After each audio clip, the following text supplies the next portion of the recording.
Kerala PSC degree level prelim stage 2 16-ാം തീയതി 16/5/2025 നടന്ന 2026 നടന്ന പരീക്ഷയുടെ ചോദ്യ പേപ്പറിന്റെ ഡിസ്കഷനാണ് നമ്മൾ നടക്കുന്നത്. SGPSC എന്ന ഈ പുതിയ യൂട്യൂബ് ചാനലിനെ സപ്പോർട്ട് ചെയ്യുക, സബ്സ്ക്രൈബ് ചെയ്യുക. നമുക്ക് നോക്കാം. സിംഹവാലൻ കുരങ്ങ് ഡാഷിലെ ഒരു സംരക്ഷിത ഇനമാണ് സിംഹവാലൻ കുരങ്ങ്. ഓപ്ഷൻ എ ആണ് സൈലന്റ് വാലി നാഷണൽ പാർക്ക്. അപ്പോൾ നമ്മൾ കേരളവുമായിട്ട് ബന്ധപ്പെട്ട് വന്യജീവി സങ്കേതങ്ങളുമായിട്ട് ബന്ധപ്പെട്ട ചോദ്യമാണ് വന്നത്. വന്യജീവി സങ്കേതങ്ങൾ 1-2 ഉണ്ട്, നമുക്കൊന്ന് നോക്കി പോവാം. നെയ്യാർ വന്യജീവി സങ്കേതം തിരുവനന്തപുരം, പേപ്പാറ വന്യജീവി സങ്കേതം തിരുവനന്തപുരം, സെന്തുരണി കൊല്ലം, പെരിയാർ ഇടുക്കി, ചിന്നാർ ഇടുക്കി, പെരിയാർ ഇടുക്കി, ചിന്നാർ ഇടുക്കി, തട്ടേക്കാട് എറണാകുളം, മംഗളവനം എറണാകുളം. അപ്പോൾ തട്ടേക്കാട്, മംഗളവനം എറണാകുളം. കുമരകം കോട്ടയം, പീച്ചിവാഴാനി തൃശൂർ, ചിമ്മിനി തൃശൂർ, പറമ്പിക്കുളം പാലക്കാട്, ആറളം കണ്ണൂർ, നെയ്യാർ പേപ്പാറ തിരുവനന്തപുരം, സെന്തുരണി കൊല്ലം, പെരിയാർ ഇടുക്കി, ചിന്നാർ ഇടുക്കി, തട്ടേക്കാട് മംഗളവനം എറണാകുളം, കുമരകം കോട്ടയം, പീച്ചിവാഴാനി തൃശൂർ, ചിമ്മിനി തൃശൂർ, പറമ്പിക്കുളം പാലക്കാട്, ആറളം കണ്ണൂർ. ഭൂമിയുടെ ആന്തരിക ഘടന, അതുമായിട്ട് ബന്ധപ്പെട്ട ചോദ്യം.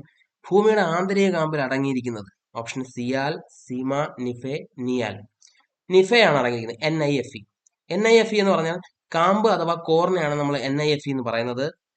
അത് അടങ്ങിയിരിക്കുന്നത് നിക്കലും അയണും ചേർന്നാണ്, നിക്കൽ ആൻഡ് അയൺ. അപ്പൊ നിക്കലും അയണും ചേർന്നാണ് ഈ എന്ത് അടങ്ങിയിരിക്കുന്നത്, ഭൂമിയുടെ ആന്തരിക കാമ്പിൽ അടങ്ങിയിരിക്കുന്നത്. നിക്കൽ Ni, അയൺ എന്ന് പറഞ്ഞാൽ ഫെറം, Fe, അപ്പൊ Nife. ഓക്കെ. സിയാൽ ഭൂവൽക്കത്തിന്റെ മേൽഭാഗമാണ് സിയാൽ എന്നറിയപ്പെടുന്നത്. ഭൂവൽക്കത്തിന്റെ മേൽഭാഗമാണ് സിയാല്. സീമ സമുദ്രങ്ങളുടെ അടിത്തട്ടിലും അതിന് താഴെയുമാണ് സീമ. അപ്പോൾ സമുദ്രങ്ങളുടെ അടിത്തട്ടിലും അതിന് താഴെയുമാണ് സീമ. സിയാൽ ഭൂവൽക്കത്തിന്റെ മേൽഭാഗമാണ്. നിഫെ എന്ന് പറഞ്ഞാൽ കാമ്പ് അഥവാ കോറ്. ഓക്കെ.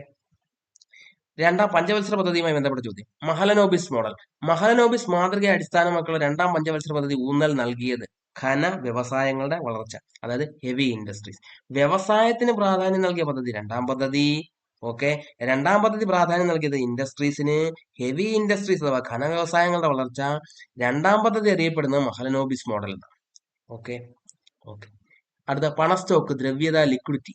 ഏറ്റവും ഉയർന്ന ദ്രവ്യതയുള്ള പണസ്റ്റോക്ക് അളവ് ഏതാണെന്ന് ചോദിച്ചാൽ, അല്ലെങ്കിൽ പണത്തിന്റെ ദ്രവ്യതയുള്ള പണസ്റ്റോക്ക് അളവ് ഏതാണെന്ന് ചോദിച്ചാൽ M1 ആണ് ഏറ്റവും ഉയർന്നത്. M2 മിതമായ ദ്രവ്യത, M3 കുറഞ്ഞ ദ്രവ്യത, ഏറ്റവും കുറഞ്ഞ ദ്രവ്യതയുള്ളത് M4 ആണ്. അപ്പം M4-നാണ് ഏറ്റവും കുറവ്, അതിൽ കൂടുതൽ M3 ആണ്, അതിൽ കൂടുതൽ M2 ആണ്. ഏറ്റവും ഉയർന്ന ദ്രവ്യത ഏതാണെന്ന് വെച്ചാൽ M1 ആണ്. ഓക്കെ. അപ്പോൾ ഈ M1, M2, M3 കുറിച്ച് നമ്മൾ കഴിഞ്ഞ വീഡിയോയിൽ പറഞ്ഞിട്ടുണ്ട്. കാണാത്തവർ ജസ്റ്റ് ഒന്ന് കണ്ടാൽ മതി. അതിന്റെ എക്സ്പ്ലനേഷൻ കറക്റ്റ് ആയിട്ട് കൊടുത്തിട്ടുണ്ട്. ധനക്കമ്മിയും പ്രാഥമിക കമ്മിയും. പലിശ അടയ്ക്കുന്നതിനേക്കാൾ ധനക്കമ്മി കൂടുതലാകുന്നതിനെ നമ്മൾ എന്ത് വിളിക്കും? പ്രാഥമിക കമ്മി. അപ്പൊ പലിശ നമ്മൾ അടയ്ക്കുകയാണ്, അതിനേക്കാൾ ധനക്കമ്മി കൂടുതലാണ്. മനസ്സിലായില്ലേ? അതിനെ നമ്മൾ എന്തെന്ന് വിളിക്കും? പ്രാഥമിക കമ്മി എന്ന് വിളിക്കും. അപ്പൊ പ്രാഥമിക കമ്മി എന്ന് പറഞ്ഞാൽ ധനക്കമ്മി മൈനസ് പലിശ അടവിനെയാണ് നമ്മൾ എന്തെന്ന് പറയുന്നത്? പ്രാഥമിക കമ്മി. അപ്പൊ പ്രാഥമിക കമ്മി അഥവാ ഡെഫിസിറ്റ് എന്ന് പറയുന്നത് ധനക്കമ്മി മൈനസ് പലിശ അടവിനെയാണ് നമ്മൾ എന്തെന്ന് പറയുന്നത്? പ്രാഥമിക കമ്മി എന്ന് പറയുന്നത്. ഇത് പ്രത്യേകം നമുക്കൊരു വീഡിയോ ആയിട്ട് ചെയ്യാം. അപ്പോൾ സപ്പോർട്ട് ചെയ്യുക.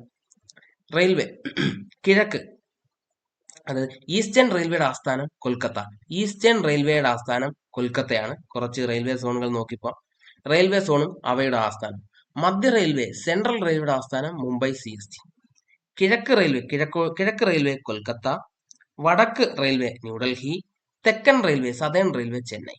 ഇനി പടിഞ്ഞാറൻ railway Mumbai Churchgate. Okay. ഒന്നുകൂടെ നോക്കാം. സെൻട്രൽ റെയിൽവേ മുംബൈ CST, കിഴക്കൻ railway eastern railway Kolkata, northern railway New Delhi, തെക്കൻ റെയിൽവേ അഥവാ സദേൺ റെയിൽവേ ചെന്നൈ, പടിഞ്ഞാറൻ western Mumbai Churchgate, central railway Mumbai CST. Okay. കിഴക്ക് മധ്യ eastern central railway Hajipur, east coast Bhubaneswar, eastern central Hajipur, east coast Bhubaneswar, eastern central Hajipur, east coast Bhubaneswar, eastern central Hajipur, east coast Bhubaneswar, north central Prayagraj Allahabad, north central Allahabad, north eastern Gorakhpur. North central, നോർത്തിലെ തന്നെ രണ്ടായിട്ട് divide ചെയ്തിട്ടുണ്ട്.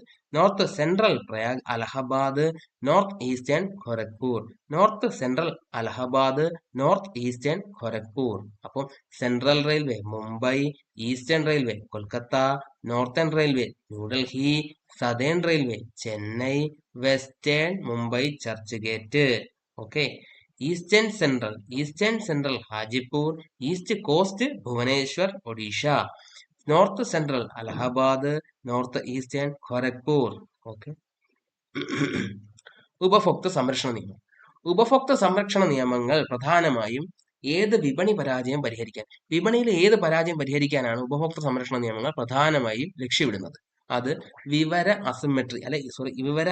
അസമ്മതി അഥവാ ഇൻഫർമേഷന്റെ asymmetry ഇല്ലാതാക്കാൻ വേണ്ടിയാണ് ശ്രമിക്കുന്നത്. എന്താണ് ഇൻഫർമേഷൻ അസിമെട്രി? അതായത് ഒരു ഉൽപ്പന്നത്തെയോ സേവനത്തെയോ കുറിച്ച് വാങ്ങുന്ന ആളെക്കാൾ, അതായത് വാങ്ങുന്ന ആരെ നമ്മള്, ഉപഭോക്താവിനേക്കാൾ കൂടുതൽ അറിവ് വിൽക്കുന്നയാൾക്ക് ഉണ്ടാവുന്നതാണ് ഇൻഫർമേഷൻ അസിമെട്രി എന്ന് പറയുന്നത്. ഇത് വിപണിയിലെ അവസ്ഥയാണ്.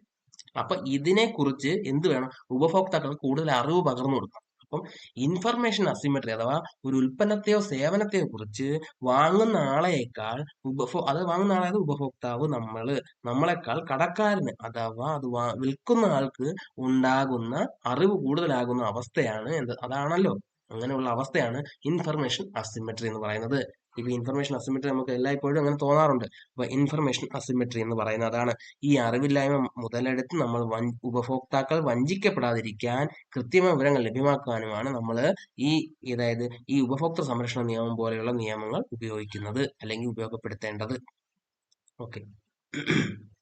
ജുഡീഷ്യറി. മൗലികാവകാശങ്ങളുടെ സംരക്ഷണത്തിന് ജുഡീഷ്യറിയുടെ സ്വാതന്ത്ര്യം നിർണായകമായിരിക്കുന്നത് എന്തുകൊണ്ടാണെന്ന് വെച്ചാൽ ഇത് എക്സിക്യൂട്ടീവ് ഇടപെടലിനെ തടയുന്നു.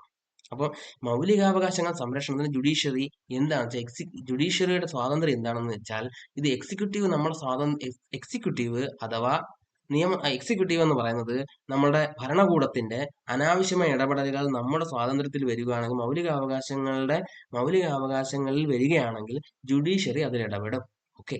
മൗലികാവകാശങ്ങളുടെ സംരക്ഷണത്തിന് ജുഡീഷ്യറിയുടെ സ്വാതന്ത്ര്യം അത്യന്താപേക്ഷിതമാണ്.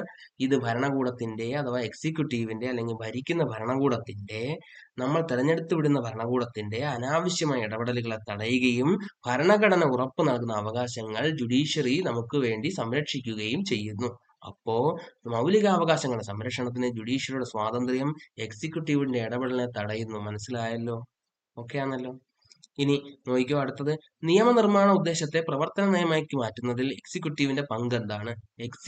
നിയമനിർമ്മാണ ഉദ്ദേശത്തെ പ്രവർത്തന നയമാക്കി മാറ്റുന്നതിൽ എക്സിക്യൂട്ടീവ്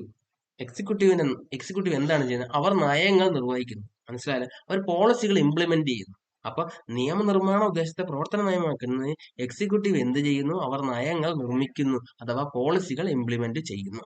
ഓക്കെ. വിവരാവകാശ നിയമവുമായി ബന്ധപ്പെട്ട ചോദ്യം. വിവരാവകാശ ചട്ടക്കൂടിന്റെ ഏത് സവിശേഷതയാണ് പൊതു അധികാരികളുടെ മേൽനോട്ടത്തെ ഏറ്റവും കൂടുതൽ ശക്തിപ്പെടുത്തുന്നത്? അതായത് ഏത് വിവരാവകാശ നിയമത്തിന്റെ ഏത് സവിശേഷതയാണ് പൊതു അധികാരികളുടെ മേൽനോട്ടത്തെ ഏറ്റവും ശക്തിപ്പെടുത്തുന്നത് ചോദിച്ചാൽ പ്രധാന വിവരങ്ങളുടെ നിർബന്ധിത മുൻകരുതൽ വെളിപ്പെടുത്തൽ. അതായത് പ്രധാന വിവരങ്ങളുടെ മുൻകരുതൽ വെളിപ്പെടുത്തൽ, നിർബന്ധിതമായ മുൻകരുതൽ വെളിപ്പെടുത്തൽ. പൊതു അധികാരികൾ തങ്ങളുടെ കൈവശമുള്ള പ്രധാന വിവരങ്ങൾ സ്വമേധയായോ അല്ലെങ്കിൽ വെളിപ്പെടുത്തുന്നതിന് വിവരാവകാശ നിയമത്തിന് ശക്തമായ സവിശേഷതയാണ്. അതായത് അവർ അത് തരാനായിട്ട് ബാധ്യതപ്പെടുകയാണ്. അപ്പം ഇത് സുതാര്യത ഉറപ്പാക്കുകയും അഴിമതി കുറയ്ക്കാൻ സഹായിക്കുകയും ചെയ്യും. പൊതു അധികാരികൾ തങ്ങളുടെ കൈവശമുള്ള പ്രധാന വിവരങ്ങൾ സ്വമേധയാ വെളിപ്പെടുത്തുന്നതിന് വിവരാവകാശ നിയമത്തിന് ശക്തമായ സവിശേഷതയാണ്. അപ്പോൾ നിർബന്ധിത മുൻകരുതൽ വെളിപ്പെടുത്തലാണ് വിവരാവകാശ ചട്ടക്കൂടിന്റെ സവിശേഷത. പൊതു അധികാരികളുടെ മേൽനോട്ടത്തെ ഏറ്റവും ശക്തിപ്പെടുത്തുന്നത് ഇതാണ്. അല്ലെങ്കിൽ പ്രധാന വിവരങ്ങളുടെ നിർബന്ധിത മുൻകരുതൽ വെളിപ്പെടുത്തലാണ് പൊതു അധികാരികളുടെ മേൽനോട്ടത്തെ ഏറ്റവും ശക്തിപ്പെടുത്തുന്നത്. അന്താരാഷ്ട്ര മനുഷ്യാവകാശ ഉടമ്പടികൾ പാലിക്കുന്നുണ്ടോ ഇല്ലയോ എന്ന് നിരീക്ഷിക്കുന്ന സംഘടന ഏതാണ്? അത് ഐക്യരാഷ്ട്രസഭയുടെ മനുഷ്യാവകാശ കൗൺസിലാണ്. തൊഴിൽ സംഘടനയോ നീതിന്യായ കോടതിയോ ലോകാരോഗ്യ സംഘടനയോ അല്ല, ഐക്യരാഷ്ട്രസഭയുടെ മനുഷ്യാവകാശ കൗൺസിലാണ്. യുണൈറ്റഡ് നേഷൻസ് ഹ്യൂമൻ റൈറ്റ്സ് കൗൺസിലാണ്. ഐക്യരാഷ്ട്രസഭയുടെ മനുഷ്യാവകാശ കൗൺസിലാണ്. ഓക്കെ. അപ്പോൾ നിങ്ങൾ മാക്സിമം സപ്പോർട്ട് ചെയ്യുക, ചാനൽ സബ്സ്ക്രൈബ്